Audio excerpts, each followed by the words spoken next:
Olá, seja muito bem-vindo. Nós estamos estudando a carta aos Hebreus. Bora lá? A ti, Senhor, nós somos gratos porque o Senhor é bom.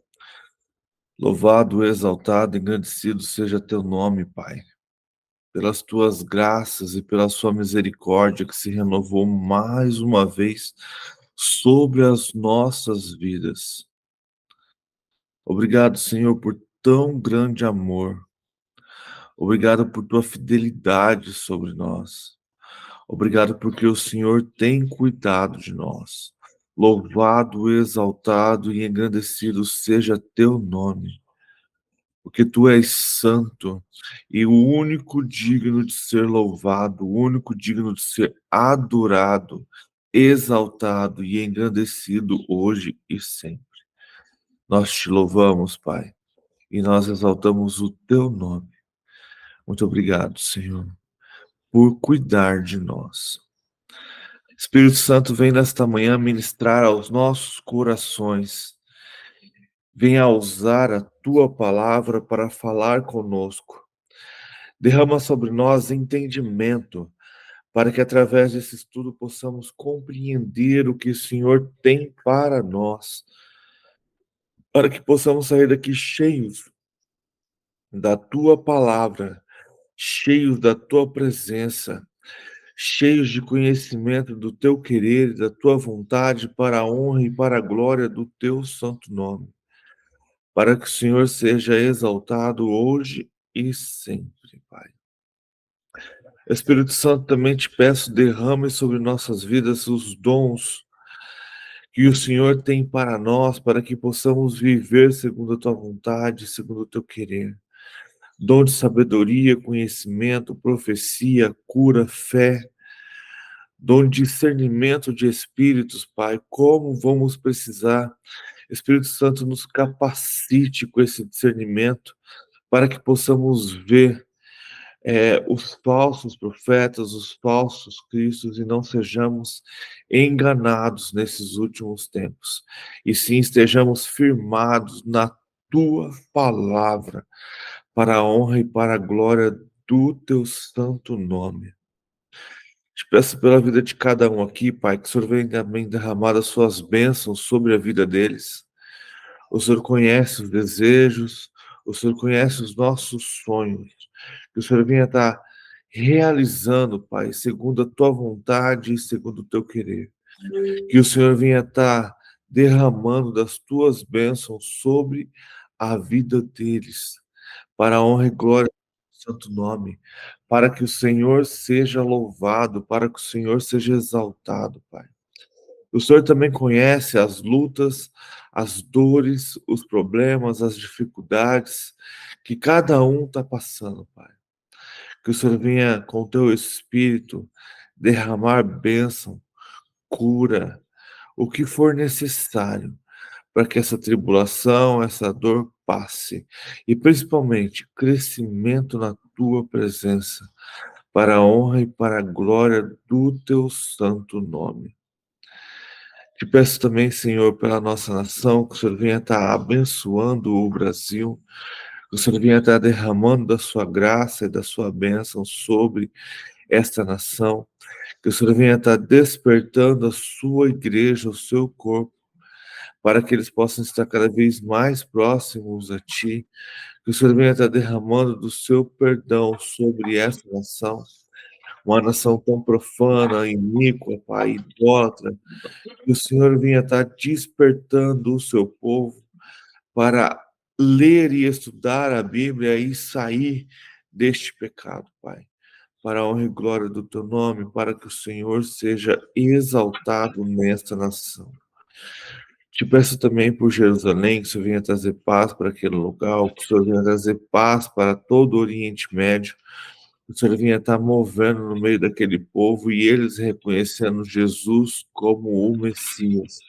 E que tudo isso seja para a honra e para a glória do teu santo nome, para que o Senhor seja louvado, para que o Senhor seja exaltado, hoje e sempre.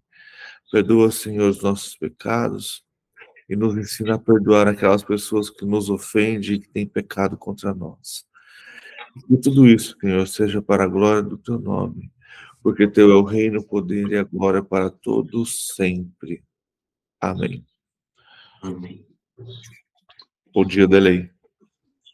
Bom dia, bom dia. Bom dia a todos. Bom dia. Vamos lá, então. A gente está lendo Hebreus, e que a gente já leu os 10 primeiros capítulos, e agora a gente vai ler o capítulo 11. E até então a gente tem visto várias coisas bem legais. Então a gente tem visto a comparação de que Jesus não é como os anjos, que Jesus é maior que Moisés, que Jesus ele é o sumo sacerdote segundo Melquisedeque. Hebreus tem nos ensinado que precisamos amadurecer para sermos conhecedores do bem, do mal e de toda a sua justiça, e que isso vem com um alimento sólido que é necessário comer todos os dias.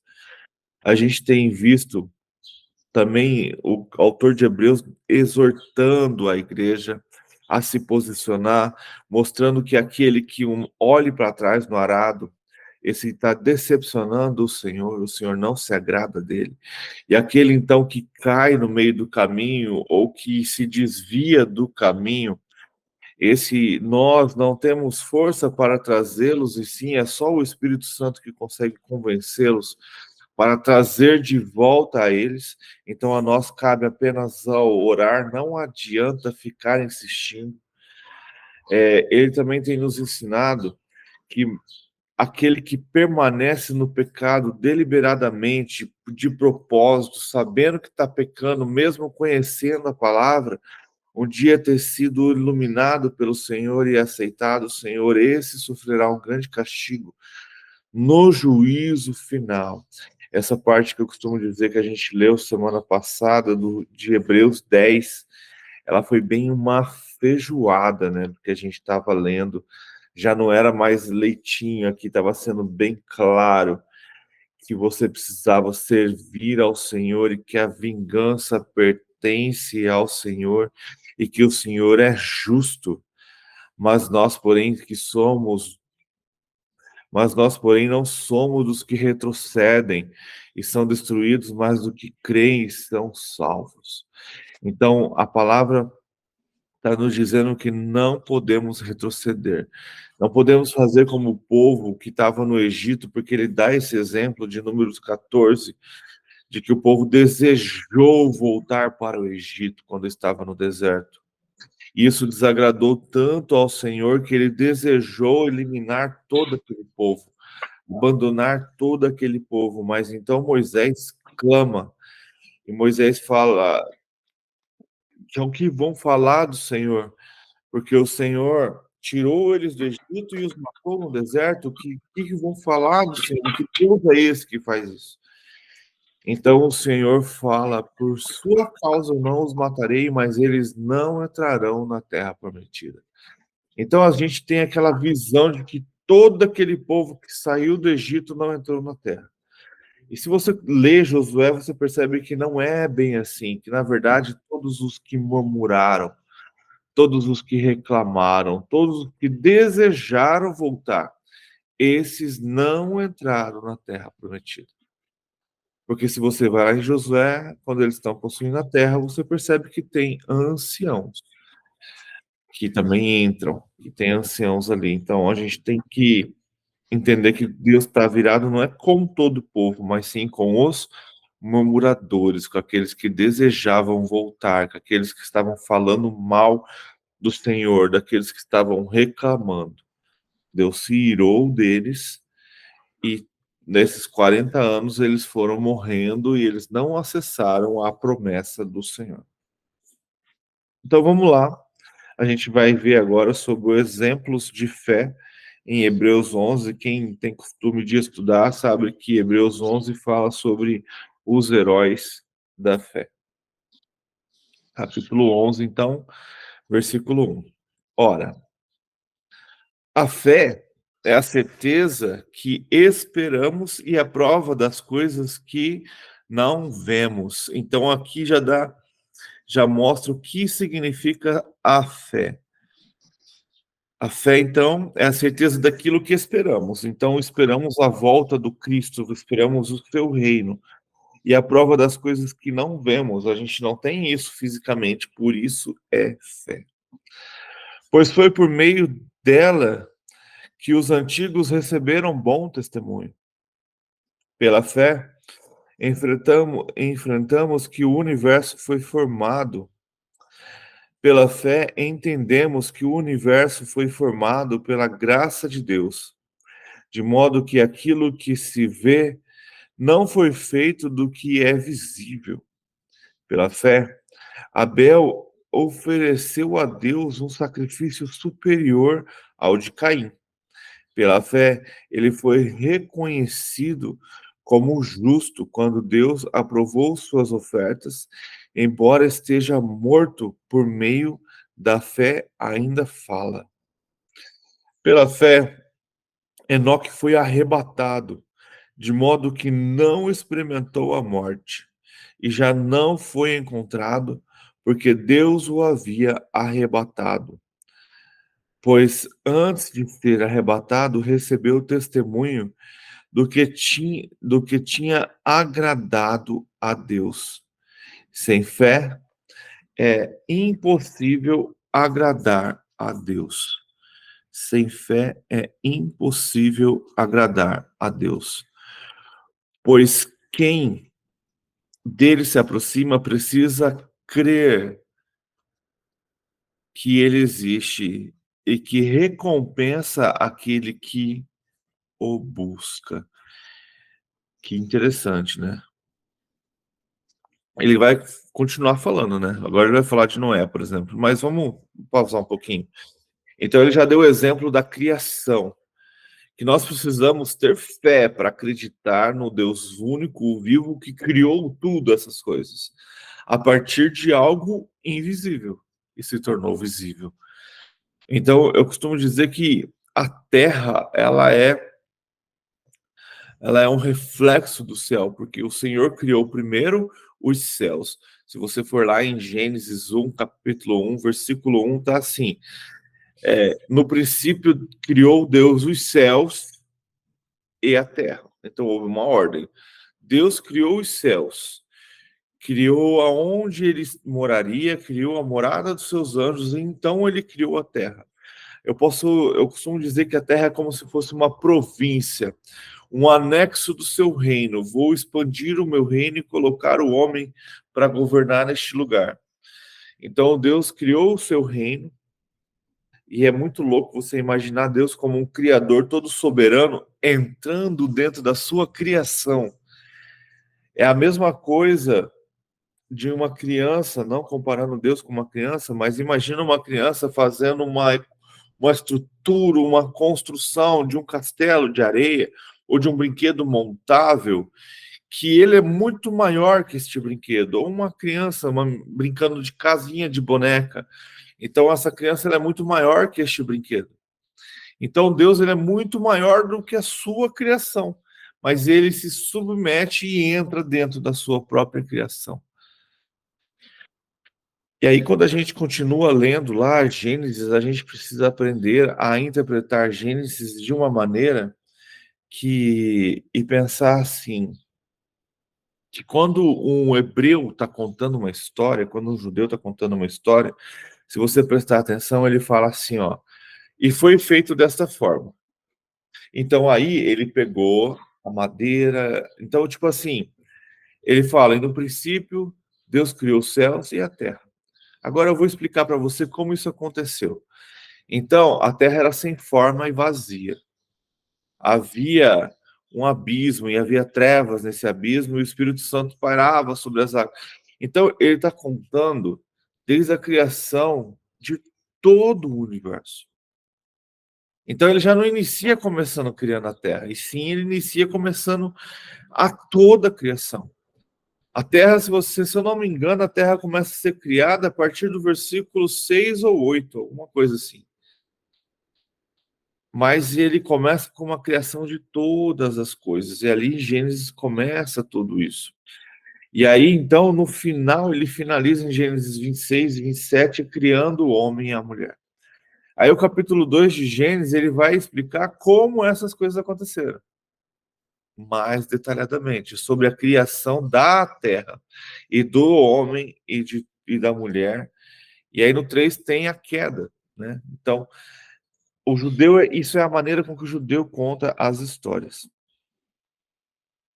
E aí, com o pecado, então, a gente vê agora, depois da criação, Adão é expulso do jardim junto com Eva, e eles devem ter passado um grande perrengue, porque afinal de contas eles tinham o Senhor, então, eles estavam na presença do Senhor, e agora já não mais tinha, algo que cuidava deles, mas eles tiveram que aprender a se virar com o que eles tinham.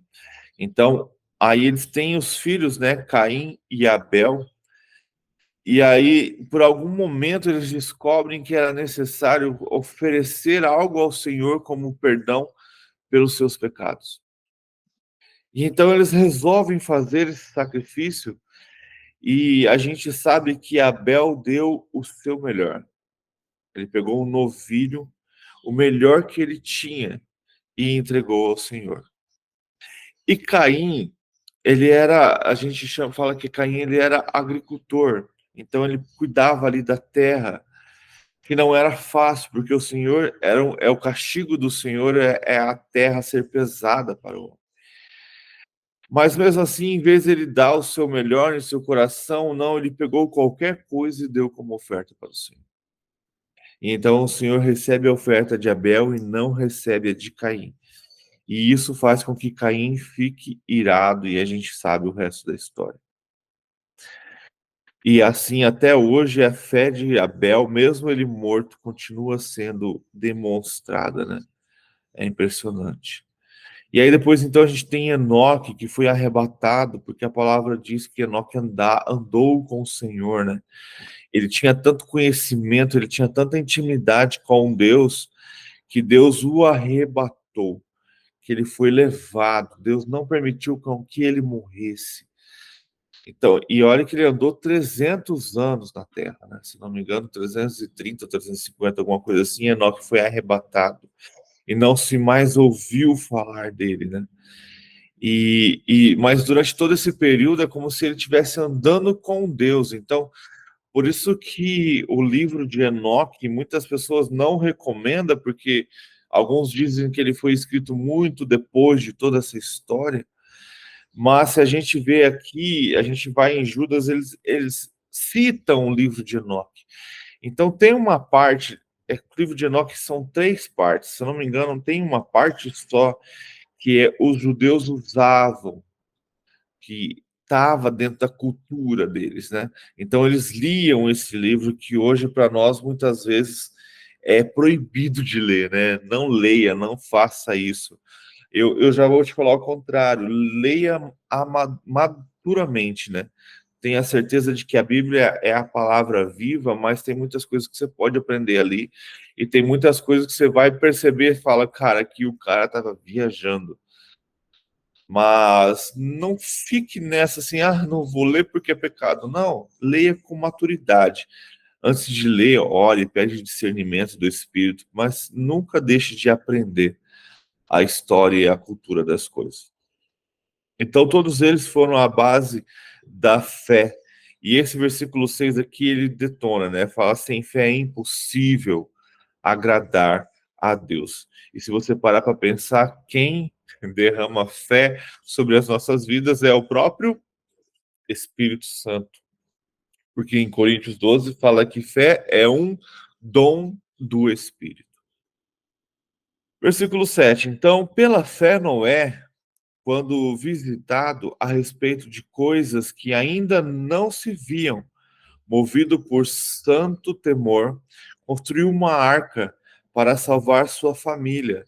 Por meio da fé, ele condenou o mundo e tornou-se herdeiro da justiça, que é segundo a fé. Isso aqui é interessante, ó, que pela fé, assim como Moisés, pela fé, condenou o mundo, nós também, pela fé, condenamos o mundo e condenamos aqueles que não creem. Porque eles vão falar assim, Senhor, era impossível segui-lo. Era impossível fazer isso, era impossível fazer aquilo. E aí o Senhor está deixando bem claro que pela fé nós fazemos, pela fé seguimos, pela fé vivemos aquilo que não vemos, e por causa desta fé condenamos aqueles que ficam dando desculpas de que não dá. Ficamos dando, pela fé, nós condenamos aqueles que escolhem não seguir ao Senhor, ou então por aqueles que conhecem o Senhor, conhecem a sua palavra, mas permanecem no pecado e deliberadamente resolvem pecar. A nossa fé os condena, porque se todos falhassem, não teria como haver condenação, porque sim significa que o sacrifício, o ato, o pacto era falho. Mas que como pela fé existem aqueles que buscam e estão no caminho e abandonaram o pecado, a nossa fé e as nossas escolhas condenam aqueles que resolvem viver em pecado. Versículo 8. Pela fé, Abraão, quando chamado, ofereceu-se e dirigiu-se a um lugar que mais tarde receberia como herança. Embora não soubesse para onde estava indo, pela fé, peregrinou na terra prometida, como se estivesse em terra estranha.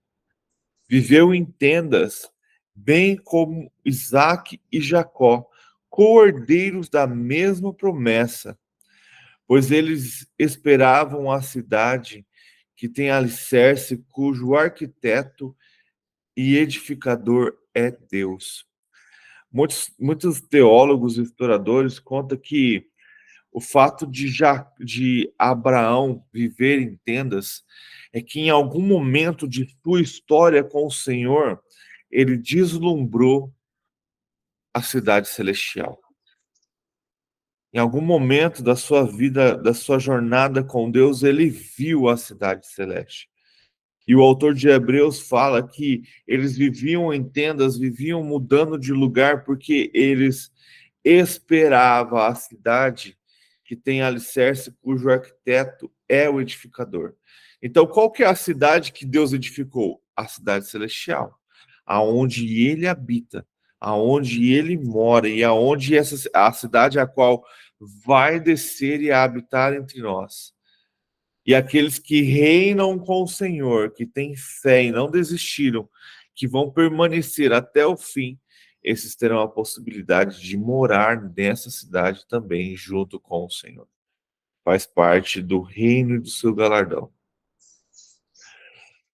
Versículo 11. Pela fé, Abraão também, a própria Sara, apesar de estéril e avançada em idade, recebeu poder para gerar um filho, porque considerou fiel aquele que lhe havia feito a promessa.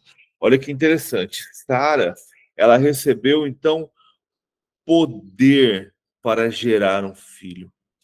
Então, naquela visita que Jesus faz com seus anjos antes de destruir Sodoma e Gomorra, ali onde o Senhor, a gente acredita que era o próprio Senhor Jesus, ele fala que Sara teria um filho dali 1 ano e ela sorri, né? Ele derramou sobre ela poder. E sabe o que é interessante? Mesmo Sara sendo idosa, o poder do Senhor que foi derramado sobre ela foi tanto que Sara, ela, além de se tornar fértil, ela se tornou mais bonita e desejável do que ela já era. Porque ela era uma idosa e quando eles foram para o reino de Abimeleque, Abimeleque desejou tê-la. E tipo assim, não estou desmerecendo, mas ela era uma idosa de quase 90 anos. E Abimeleque tinha todas as mulheres que ele quisesse do reino. Então, além dele ter sua esposa, né, a principal, Ele poderia ter qualquer jovem que ele quisesse, ele poderia ter qualquer mulher, mas a beleza de Sara era tão destacada, e esse poder do Senhor derramado sobre a vida dela deixou ela tão, eu posso dizer que deixou ela brilhando aos olhos dos homens, tão desejável e tão fértil que o próprio rei Abimeleque desejou ela. Quando isso acontece lá no Egito, ela também já não era jovem. Ela também já era desejável, porque o faraó bateu os olhos e quis tê-la. Então, o que acontece? O poder de Deus derramado sobre ela foi tão forte que não só a deixou fértil, mas também deixou ela mais bela e mais desejável, né? Ela era formosa, né, aos olhos do Senhor. Versículo 12. Assim, daquele homem que já sem vitalidade, originaram-se descendentes tão numerosos como as estrelas do céu e tão incontáveis como a areia da praia do mar. Então a gente sabe que Abraão, ele teve Ismael, ele teve Isaque e mais 6 filhos com Quetura, que foi a mulher com quem ele casou depois que Sara morreu. Então, olha, Deus não só derramou poder para que Sara gerasse filho, mas também derramou vitalidade em Abraão, mesmo em meio à sua velhice. Versículo 13. Todos estes viveram pela fé e morreram sem receber o que tinha sido prometido. Viram-no de longe e de longe o saudaram, reconhecendo que eram estrangeiros e peregrinos na terra. Os que assim falam mostram que estão buscando em uma pátria. Se estivessem pensando naquela de onde saíram, teriam oportunidade de voltar. Olha de novo o autor falando sobre recuar, olhar para trás. Se eles tivessem olhado para trás, eles poderiam ter voltado e a gente não conheceria a história que a gente conheceu. Mas crendo em Deus, eles não olharam para trás e permaneceram firmes. 16. Em vez disso, esperavam eles uma pátria melhor. Olha só. Em vez disso, esperavam eles uma pátria melhor, isso é, a pátria celestial. Por essa razão, Deus não se envergonha de ser chamado o Deus deles. Ele preparou uma cidade. Pela fé, Abraão, quando Deus o pôs à prova, ofereceu Isaque como sacrifício. Aquele que havia recebido as promessas estava a ponto de sacrificar o seu único filho. Embora Deus lhe tivesse dito, por meio de Isaque, sua descendência será considerada, Abraão levou em conta que Deus pode ressuscitar os mortos. E figuradamente recebeu Isaque de volta dentre os mortos. Então, o autor de Hebreus está dizendo que em seu coração Abraão matou Isaque. Em seu coração Abraão sacrificou Isaque. Quando ele pegou o seu filho e levou ao monte Sião, quando levou Isaque ao monte, ele sacrificou o filho. Ele tinha certeza que Deus ia fazer algo e que Deus poderia ressuscitá-lo dos mortos. E então Deus viu a sua fé e impediu que Abraão matasse o seu filho. Mas em seu coração, Isaque voltou dos mortos. Versículo 20. Pela fé, Isaque abençoou Jacó e Esaú com respeito ao futuro deles.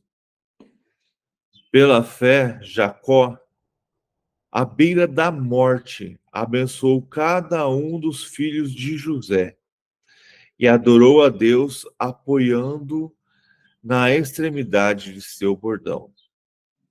Pela fé, José, no fim da vida, fez menção do êxodo dos israelitas do Egito e deu instruções acerca de seus próprios ossos. Pela fé, Moisés, recém-nascido, foi escondido durante 3 meses por seus pais, pois estes viram que ele não era uma criança comum e não temeram o decreto do rei. Pela fé, Moisés, já adulto, recusou ser chamado filho da filha de Faraó, preferindo ser maltratado com o povo de Deus a desfrutar os prazeres do pecado durante algum tempo. Olha que interessante. Moisés escolheu a Deus.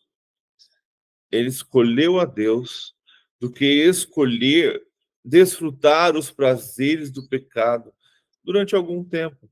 Então Moisés, ele entendeu que Deus traz a eternidade. Então ele escolheu viver com o povo de Deus, ser maltratado, mas tendo a certeza que o autor de Hebreus traz aqui, que ele ia ter a vida eterna, desfrutar de coisas eternas, do que durante algum tempo desfrutar dos prazeres desta terra. Olha esse detalhe, cara, que a gente precisa pensar. O que temos buscado desfrutar? Os prazeres dessa terra que são passageiros, que vão com o tempo se perder, ou a gente tem vivido para Deus para desfrutar dos prazeres celestiais? E mesmo assim, sendo maltratados nessa terra, subjugados, muitas vezes não tendo o que precisamos. Mas se estamos com Deus e temos a certeza, Ele é a essência, Ele é tudo para nós. E então, não ficamos preocupados em desfrutar dos prazeres dessa terra que vão passar. Se Deus permitir que tenhamos algo, glória seja dada ao nome dele, mas que ele seja sempre a essência de toda a nossa vida. 29. Por amor de Cristo, considerou sua desonra uma riqueza maior do que os tesouros do Egito, porque completava a sua recompensa. Pela fé saiu do Egito, não temendo a ira do rei, e perseverou, porque viu aquele que é invisível. Olha isso. Então Moisés, ele perseverou porque viu aquele que é invisível. Então Moisés viu o Senhor em meio à sarça, depois quando ele sobe no monte, quando ele era visitado na tenda, Moisés sempre esteve na presença do Senhor.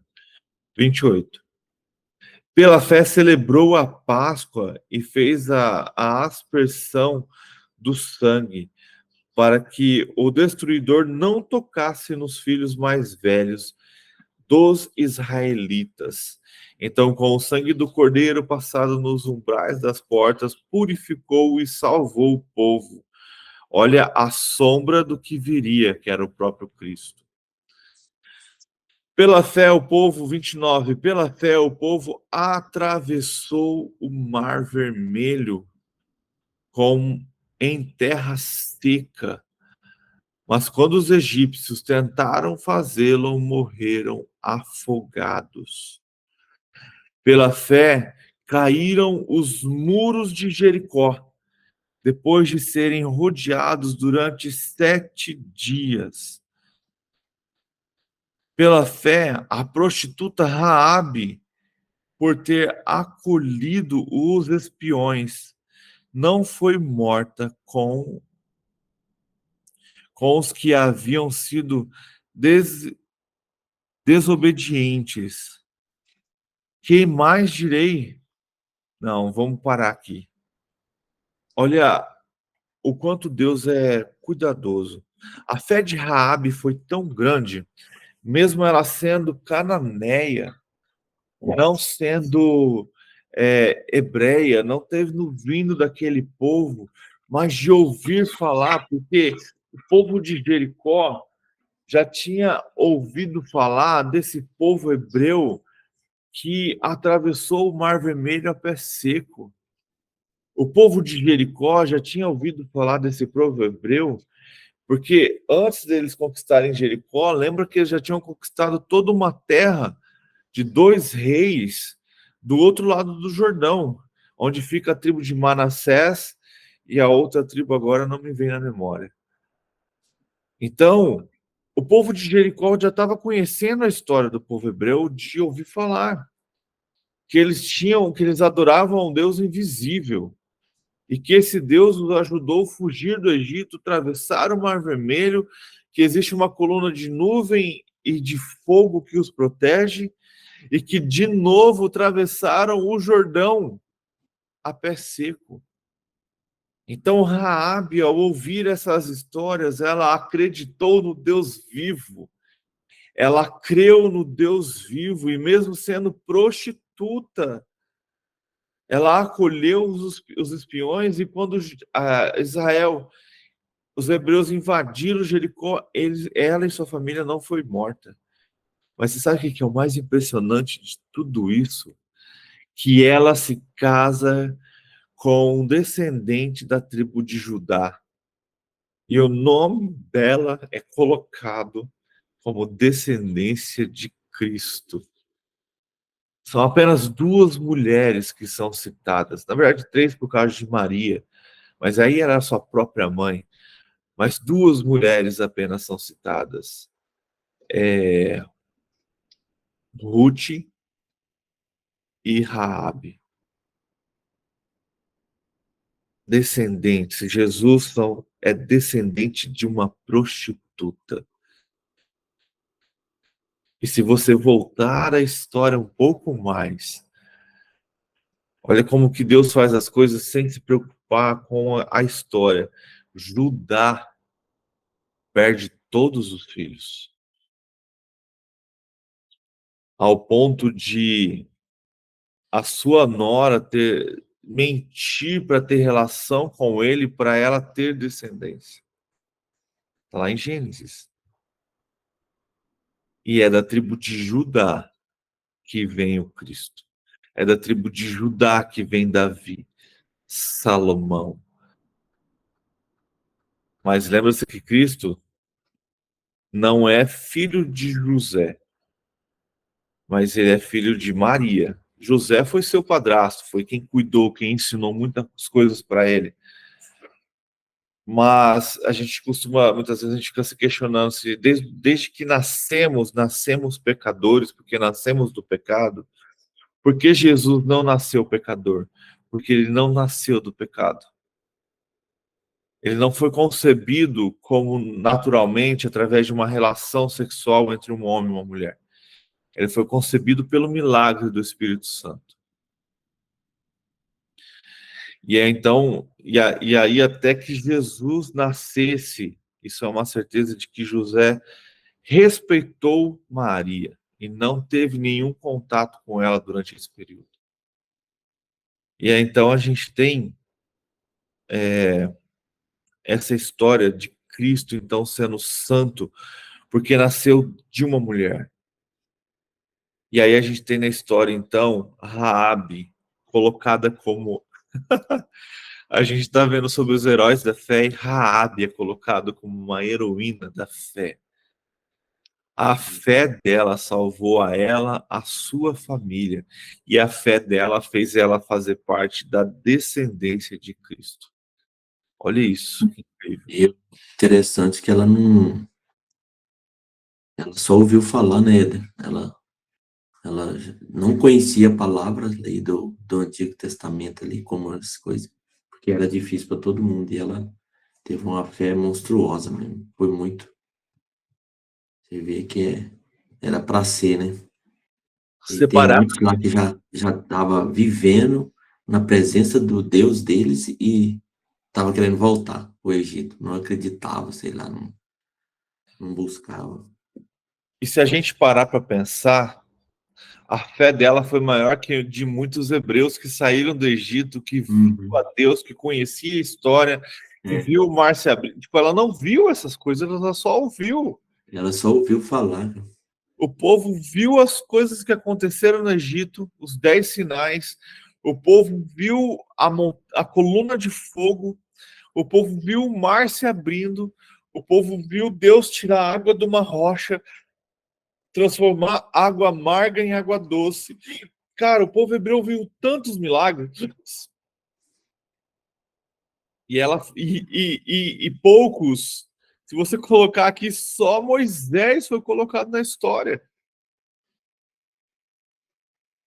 O povo viu, cara, o povo viu milagres. E aí a gente tem o nome de Raabe, que só ouviu. Ela não viu essas coisas. Mas ao ouvir essas histórias, ela creu no Deus vivo. E fez parte da história e é colocada como uma das heroínas da fé. Está no meio da história dos heróis da fé. 32. Que mais direi? Não tenho tempo para falar de Gideão, Baraque, Sansão, Jefté, Davi, Samuel e os profetas, os quais pela fé conquistaram reinos, praticaram a justiça, alcançaram o cumprimento de promessas, fecharam a boca de leões, apagaram o poder do fogo e a espada e escapam do fio da espada. De fraqueza tiraram força, tornaram-se poderosos na batalha e puseram em fuga exércitos estrangeiros. Houve mulheres que pela fé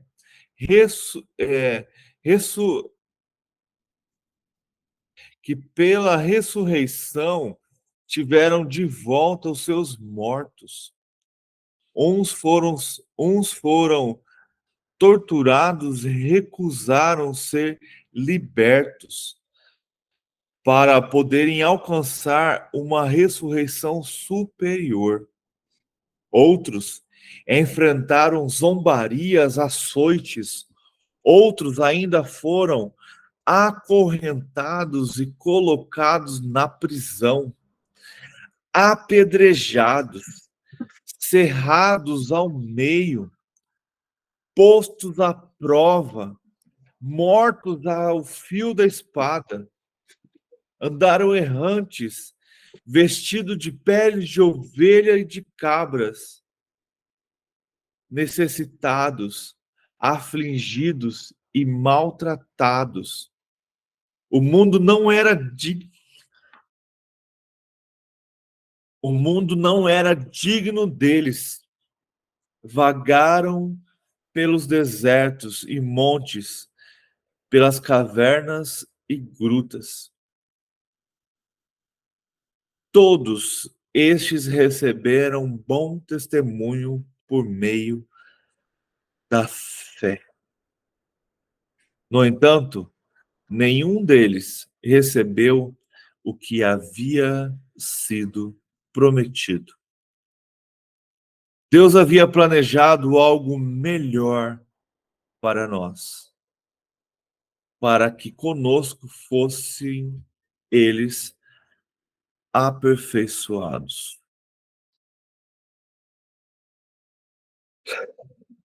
Então, o autor de Hebreus, nesse capítulo, está mostrando a fé desses heróis. E que por meio da fé, eles testemunharam sobre o Deus vivo. Viveram esperando o reino. e sem temer muitas coisas, sem temer a própria morte.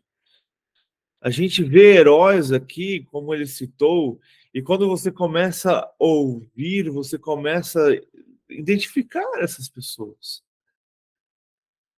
A gente gosta muito, cara, Isaías foi o grande profeta, né? Que profetizou o Cristo, né? A passagem que a gente mais fala no Natal, né? Foi Isaías quem proclamou.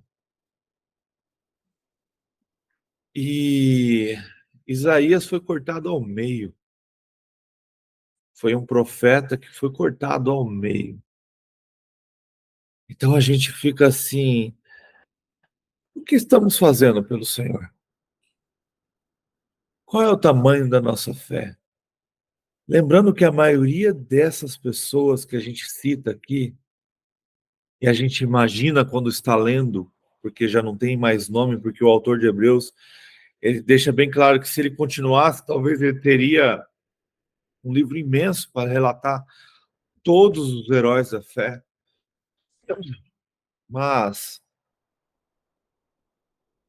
ele quer falar assim para nós, eu acredito hoje, o que você faz com a sua fé?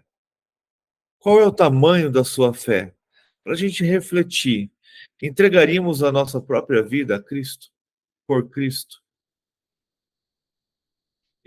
Entregaríamos a nossa vida à morte? Ou então seríamos apedrejados e mesmo assim louvando ao Senhor? A gente se entregaria verdadeiramente ao ponto de morrer por Cristo? Ou a gente negaria ao Senhor para manter a nossa vida? Lembrando que esses heróis da fé não tinham algo que a gente tem, que é o Espírito Santo alimentando a nossa fé. Lembra-se que eles tinham presenças do Espírito. O próprio Saul, ele foi muitas vezes invadido pelo Espírito. A palavra fala assim, tomado pelo Espírito, mas depois o Espírito saía. Sansão também muitas vezes foi tomado pelo Espírito e depois o Espírito saía. Mas nós temos o Espírito Santo em nós, habitando em nós, vivendo em nós. E qual é o tamanho da nossa fé? O que temos feito com isso que temos em nós?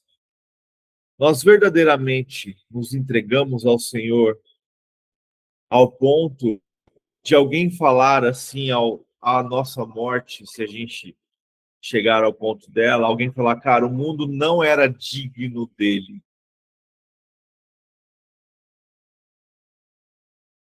Olha que honra, cara, desses heróis da fé, ao ponto do autor falar que o mundo não era digno deles.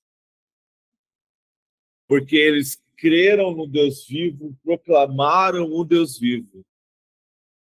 Mas o mundo os perseguiu e os matou. Então, o autor diz que o mundo não era digno deles.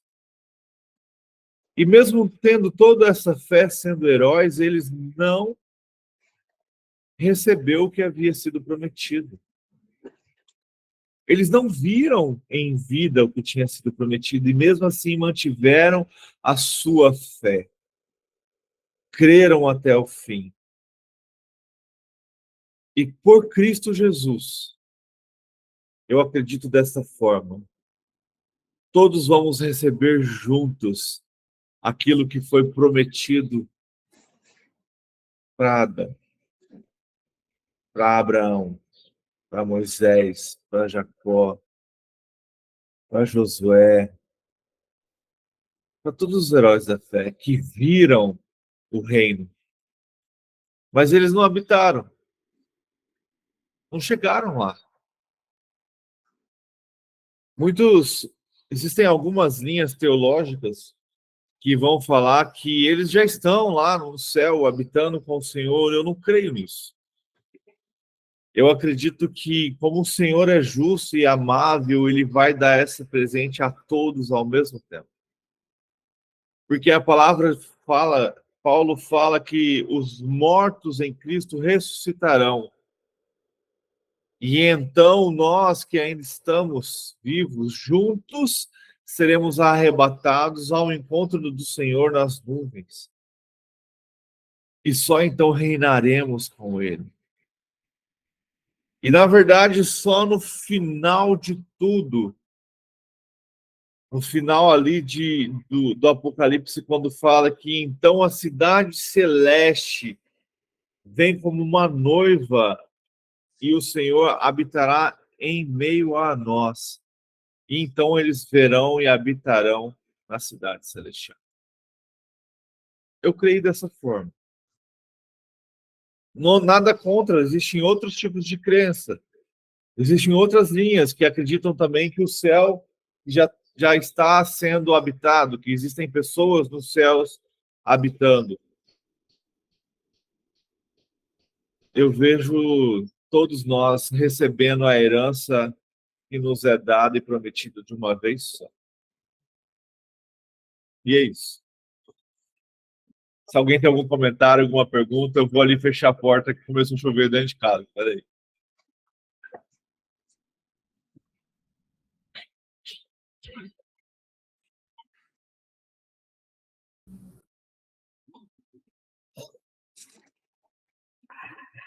Pode falar, quem quiser, fica à vontade, senão a gente encerra. Eu falei demais hoje já. O interessante, né? Você falando desses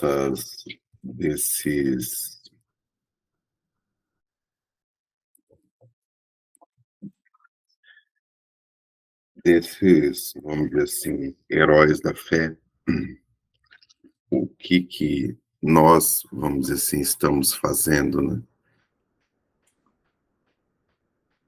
Tem uma questão aqui interessante que é o quão, vamos dizer assim,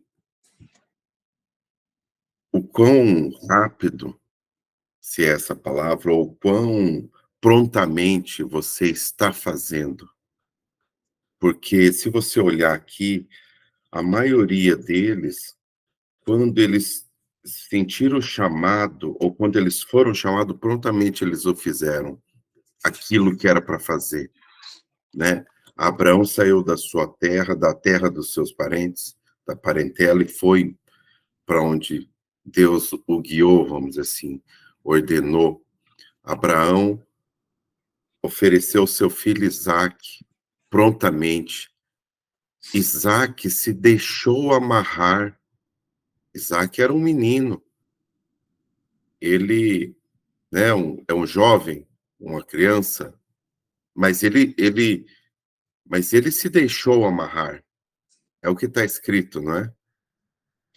E ele percebeu que não havia o cordeiro para sacrifício, ele se deixou amarrar.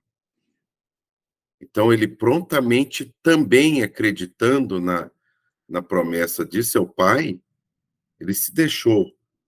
Noé prontamente seguiu para a construção. Então, você tem a própria prostituta Raabe, ela ouviu e ela acolheu os espias, porque ela sentiu que aquilo era do Senhor. E muitas vezes nas nossas vidas a gente sente, sabe que é para fazer, aquilo toca no seu coração, só que você fica titubeando. Você fica, mas será que é mesmo? Eu vou orar para o Senhor confirmar. Aí o Senhor manda mais uma confirmação. Aí você fala, não, mas eu acho que não, acho que isso é coisa da minha cabeça. Vou orar mais para confirmar. E vão confirmar, vou esperar uma confirmação. Então, é isso que eu tenho, né? Além daquilo, o que você está fazendo, o quão prontamente você está fazendo. Entende? Interessante isso, né? Porque se você olhar aqui, os heróis da fé, eles não pensaram duas vezes, né? Pelo menos ao que parece. Pode ser que nas suas lutas internas tenha sentido esses questionamentos, mas não em momento algum há esses relatos, vamos dizer, ficou pensando, esperou para decidir, não. Deus falou, Deus mandou, cumpra-se, né? Então, interessante. E sabe o que é interessante, Diego? Quando eles prontamente serviram ao Senhor, seu nome foi colocado na história. O que acontece?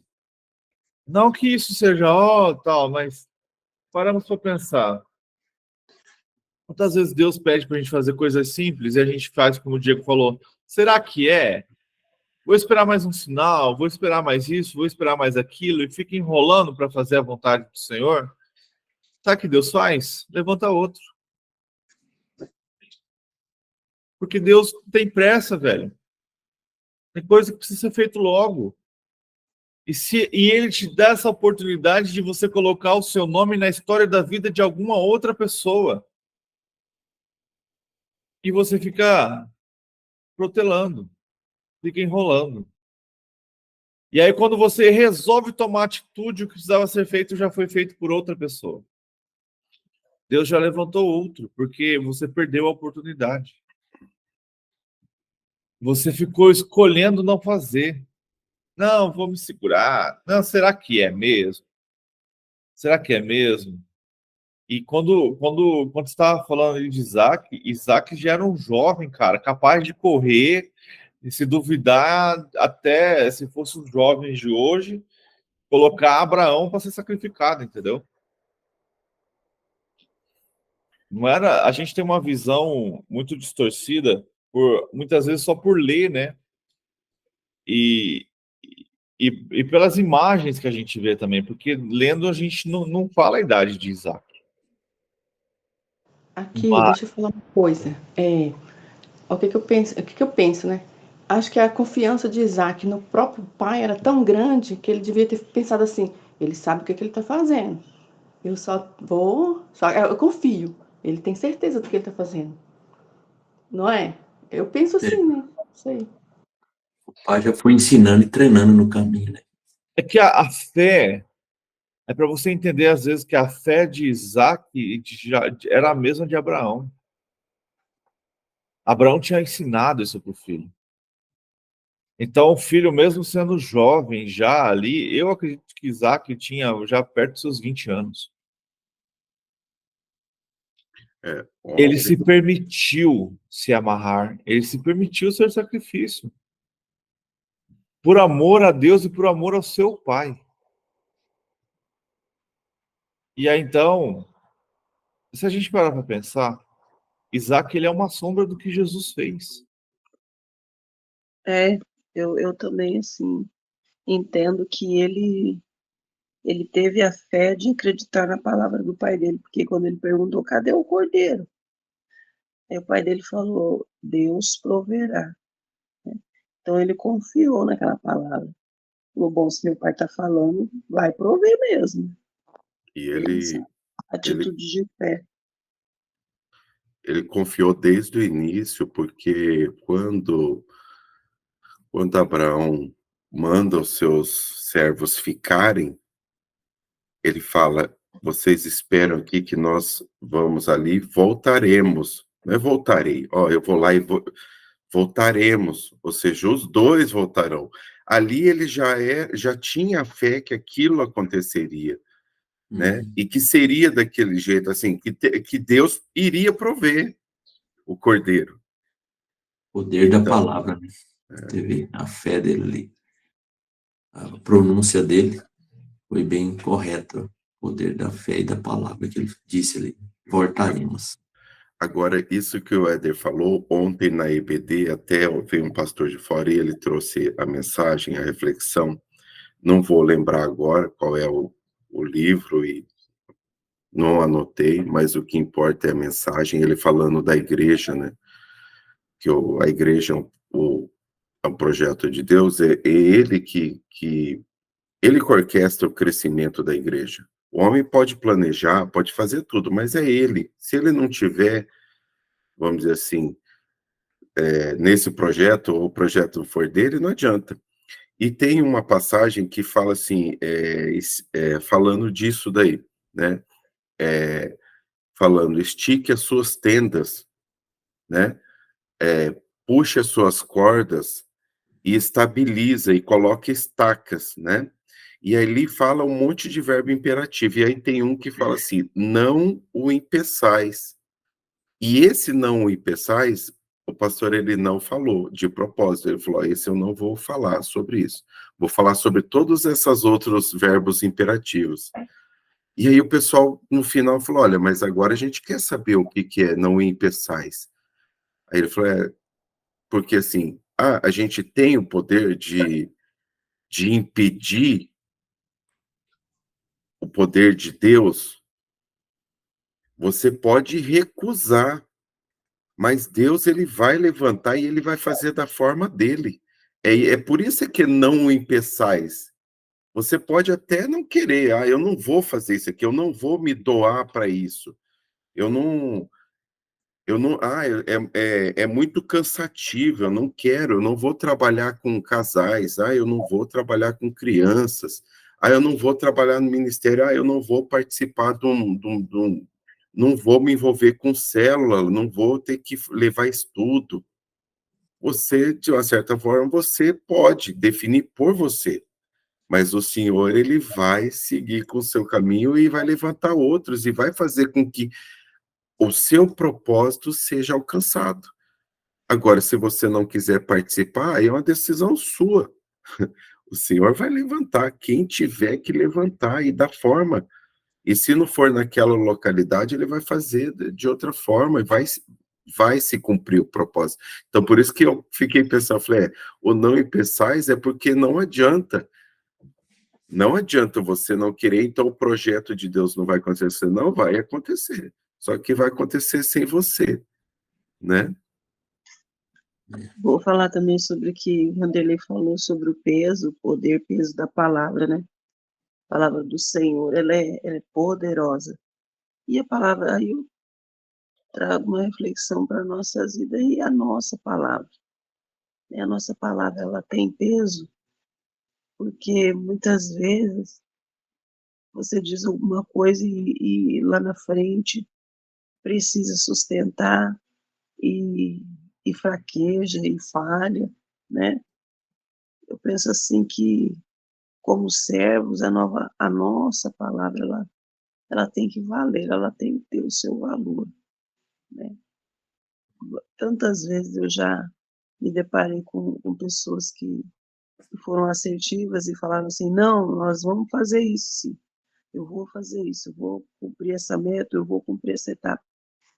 E aí, quando você se depara com a realidade, a pessoa fala, não, não era bem assim, não era, né? É o famoso fio do bigode, né? Ô, Éder, Não tem. ô, Éder, vou ler esse versículo 3 aqui, ó. Na hora que você leu, ó, tanto que a palavra é interessante, ó. Pela fé entendemos que o universo só foi formado pela palavra de Deus, de modo que aquilo que se vê não foi feito do que se é visto. Na sua aí não tá a palavra, né? Deixa eu ver. Versículo 3. Na hora que você leu, eu vi que você falou diferente. Não, tá assim, ó. Pela fé entendemos que o universo foi formado pela palavra de Deus, de modo que aquilo que se vê não se foi feito do que é visto. Uhum. Então tá certo.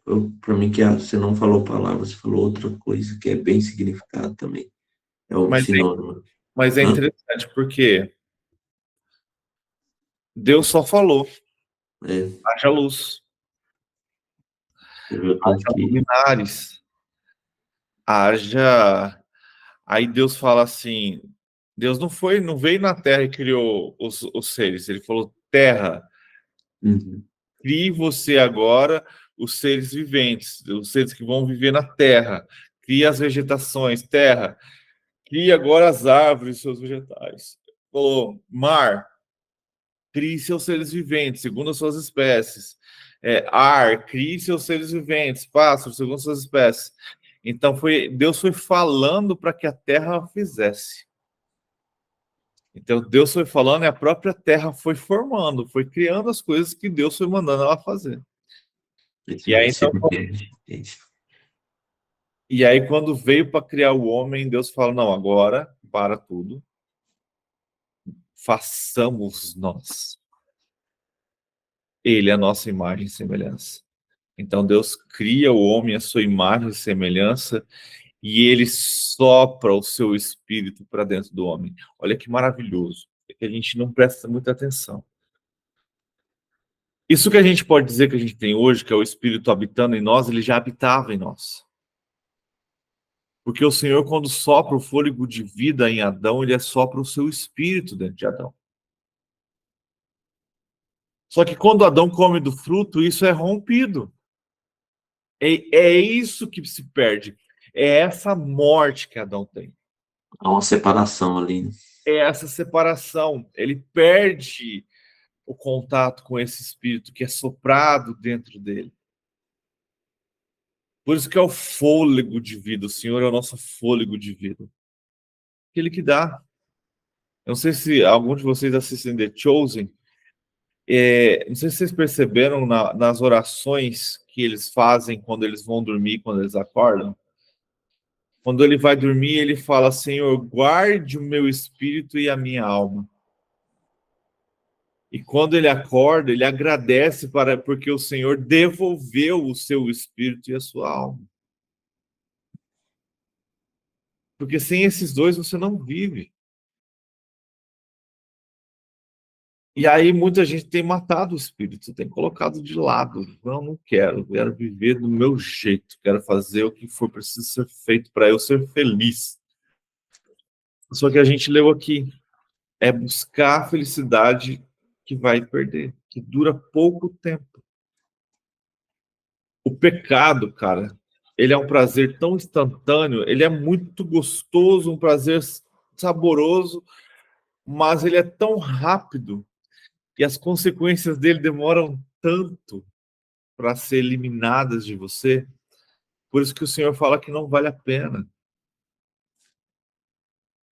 Vou trazer para uma ironia, mas é igual você tomar aqueles 2 litros de Coca-Cola, comendo aquela pizza cheia de coisa, que você vai levar, sabe lá quanto tempo para conseguir eliminar isso. Não estou falando que isso é pecado, mas é uma comparação de quanto isso faz mal e quanto tempo você vai levar para que seu corpo jogue, elimine isso fora, e muitas vezes tem coisa ali que não vai ser eliminada, vai ficar e vai te matando aos poucos. Eu gosto de brincar, mas é muito sério, o refrigerante faz muito mal. É só você começar a estudar e pesquisar, que a gente não quer... a gente quer pecar pela ignorância. Eu não sei as consequências disso, então vou pecar. Se eu não ler a Bíblia, olha só, se eu não souber que tal coisa é pecado, eu vou fazer, então pela ignorância eu não vou ser culpado. Entende? Eu não sabia. Eu não sabia. Agora você descobriu, então tu tá sabendo. Ontem, na mensagem lá do pastor, me veio de novo aquela ideia, não lembro exatamente sobre o que ele estava, quando me surgiu essa ideia, mas do que a gente falou lá, que todos conhecem a Deus. Então, qual vai ser sua desculpa quando você encontrar com Ele? Então, até essas pessoas que estão lá fora, que resolvem viver a vida como o mundo a chamou para viver, conhecem a Deus, cara. Não tem desculpa. Eles podem não saber aquilo que Deus pode fazer por eles, mas que eles conhecem. Já ouviram falar de Deus. Ainda mais hoje. Até essa fala, né, que você colocou, né, e soprou o fôlego da vida, né? Por natureza, nós temos isso dentro de nós, né? É da nossa natureza, vamos dizer assim, que nós, de alguma forma, nos conectemos, recorramos, vamos dizer assim, que busquemos ao Senhor, é da nossa natureza, Sim. né? Tá ali meio que tá gravado no coração, aquilo ali é uma marca. É isso. Então, e aí? Qual vai ser a nossa desculpa? Os caras não tinham o espírito e fizeram coisas incríveis e seu nome foi marcado na história.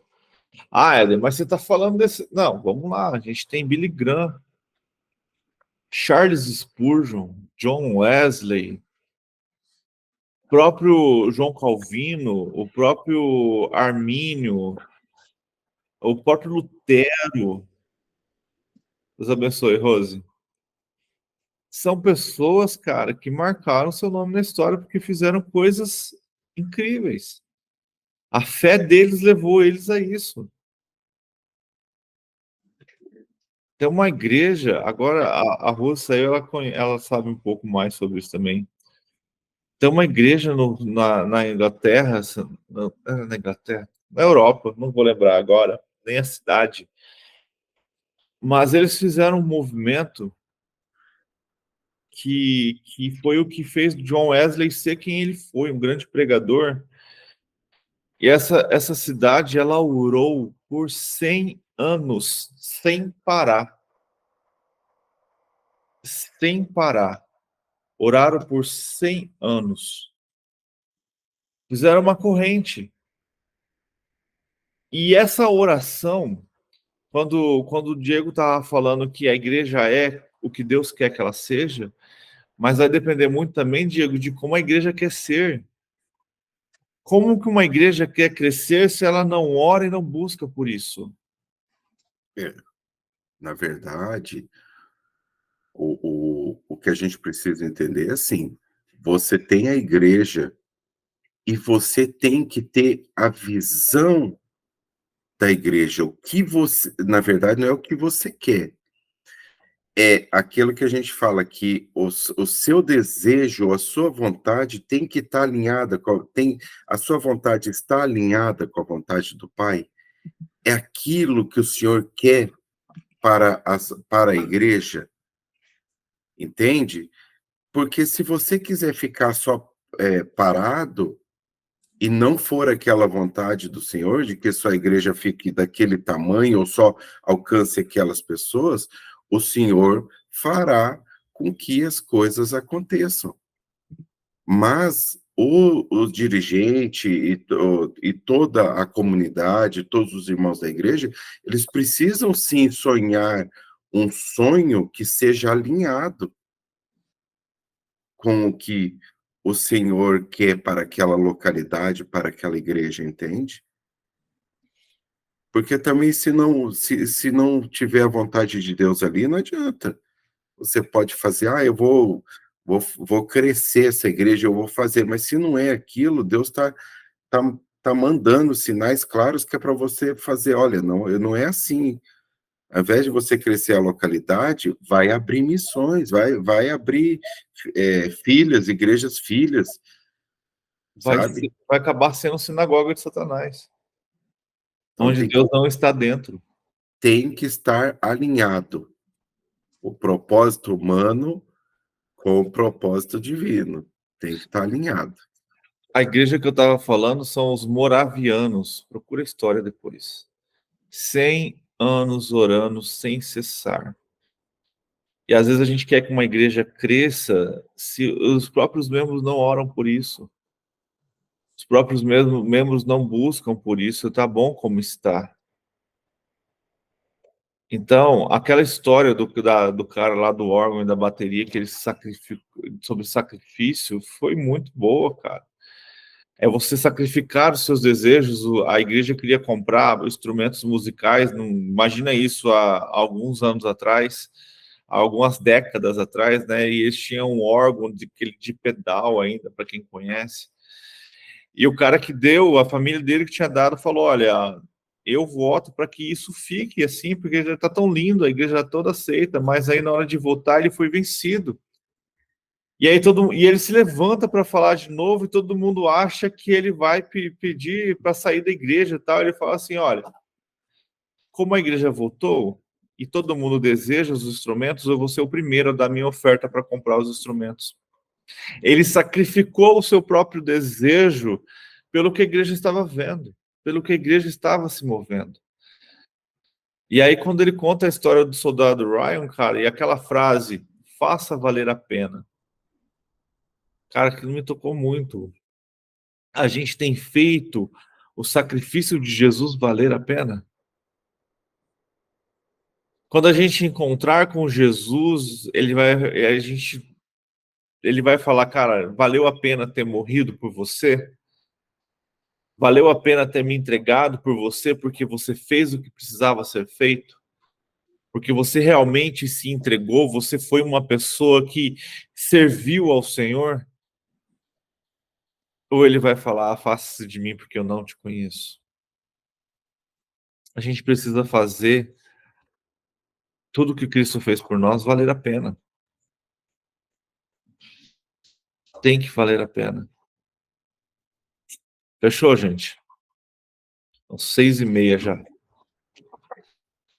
Vamos estar orando para a gente encerrar? Pode orar, Diego, para a gente? Por favor. Oremos, então. Senhor nosso Deus, ó Pai amado, obrigado, Senhor, por mais um dia que o Senhor nos concede, ó Pai, mais uma oportunidade de levantarmos cedo e estudarmos, ó Pai, a Tua Palavra. Somos gratos a Ti, ó Pai, porque o Senhor tem dado